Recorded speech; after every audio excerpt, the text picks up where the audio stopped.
Hi, welcome to another episode of MYD Global. I'm your host, Leanne Hackman-Carty. It's a pleasure for me to be interviewing Zamia Baerga-Torres today. She is the Secretary of Economic Development for the Municipality of Caguas in Puerto Rico. I met Zamia after the hurricanes, Hurricane Maria and Irma, and worked with her a little bit on how they could recover, especially with the business communities. My interview today is talking to her about what they've done since COVID. And it's a fantastic example of how you take a disaster, you learn from it, and you are better prepared. Resilience is really what this interview is about. So stay tuned.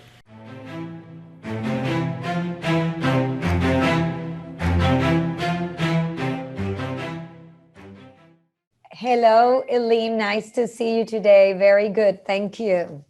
Well, before we get started, Zamia, can you just tell the audience a little bit about yourself, your background? So I'm Zamia Baerga, and I'm the Secretary of Economic Development for the Municipality of Caguas in Puerto Rico. And tell us, I know physically where Caguas is, but maybe just explain where Caguas is in relation to, say, San Juan. Caguas is the fifth largest city in Puerto Rico, and we're located towards the center of the island. We're perfectly located, probably half an hour from San Juan, another probably 1 hour from Ponce. So we're very close to major cities in Puerto Rico. And so I know that the last few years have been pretty tough on businesses in Puerto Rico. I mean, you've got hurricanes, you had earthquakes, now with COVID. I'm just, how have things been going in your area? We're being, I think everything you can think of, we're being suffering in the island. We had as you said, the hurricanes, then the political turmoil, then we had the earthquakes, and then the pandemic. However, I have to say I think we can give lessons about resiliency and how to be creative and be able to survive under so many difficult circumstances. As a city, we've been doing so much, and our small business, they've been doing so much to survive, even though we have gone through so much in the past few years. So I know your organization is focused on helping businesses. And so tell me a little bit about some of the initiatives that you guys have done over the past couple of years to help support businesses. Well, I have to say that one of I think I used to say that the hurricane gave us a great lesson on how to work through a disaster. That's when I met you, and I met some other people that were, I think, very important for me and for us to be able to draw a plan in case we had another disaster. So I have to say that as a city, I think we were the only place in Puerto Rico that when we had the close down, we had a plan ready to implement in case we would go through a close down. So I tell people that when we left that Friday, that we didn't know we were going to have a close down on Monday, we had a strategy ready to be able to implement in case we were closing down. So we had one of the first things we did. We said we have to communicate, and we have to, through emails, through social media channels, digital channels, we started sending emails to our small businesses in the city. Hey, you have to get ready. These are the websites and the links. This is the time to implement your emergency plans. We had a loan ready, for an emergency loan ready. Everything was, the money was aside, applications, everything was ready. So as soon the close down was announced, we were able to announce that we had an emergency recovery loan for businesses in our city. The other thing we did we started, I have to say, when we left that Friday, we were doing a lot of entrepreneurship courses.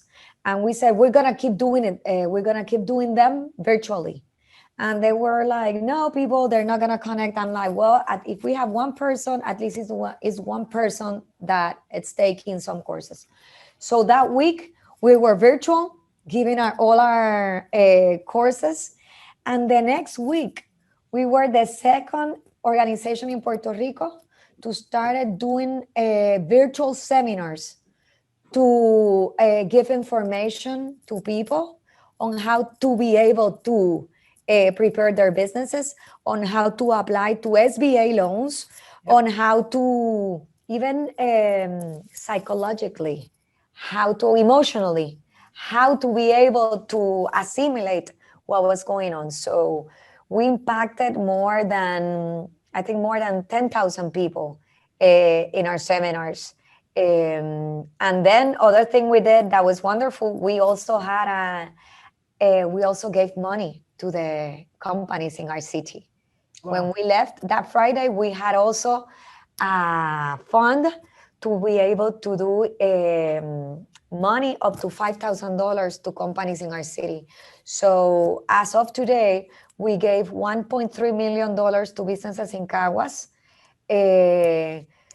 I wish we could have given more, but it was what we had in our fund, and we gave about $500,000 in loans to companies in the city. So I think we compare, and nobody in Puerto Rico had done this. And you know what? You're a perfect example of the importance of planning ahead.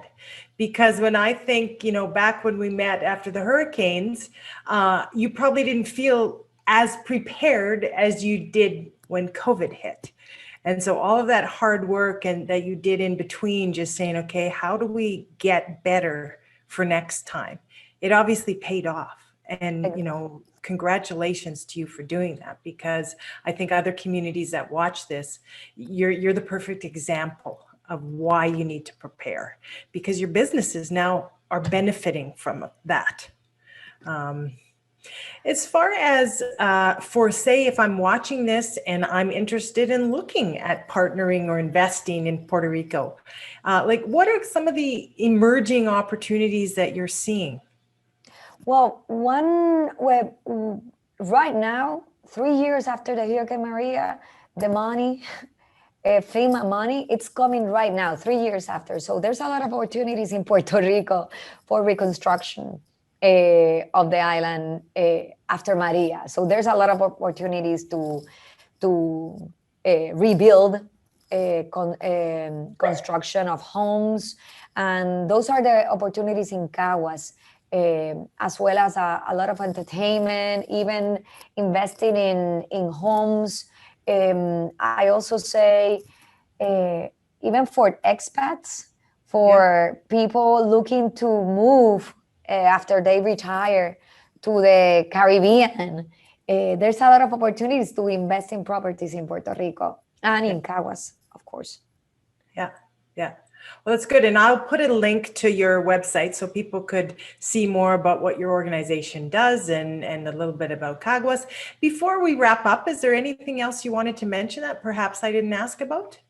Well, I just want to stress on what you said about being prepared and looking to have alliances. I always say, and I was telling somebody before connecting with you, that it was so amazing for me to be able to meet people and have the coaching from you, Angela, and people from the International Economic Development Council, that we were able to work together after the hurricane. And then I think you came in November before the pandemic, right? Yeah. So we kept working. It wasn't a thing. It wasn't a fling, about right after Maria. We kept working on recovery, on how to get prepared. And because of that, that's how we were able to respond. And I'm so grateful for everything or your time and everything you taught us, and through the IEDC, or the information they provided us, that's how I think our city, after so much, we're doing fine. Our business are doing fine. And Yeah. we haven't had that many close downs either. So, and it's because we also listen to you guys and we work together. And I think that's amazing. So I'm very, very grateful to you guys. Well, thank you. It was an honor to help you because you're a phenomenal island, fantastic people, very entrepreneurial. And I do wish you guys all the best as we all get out of COVID and hopefully become even stronger. So thank you, Zamia, for your time and wishing you all the best. Thanks to you, and a lot of my best wishes for you guys also. Thank you. Thank you.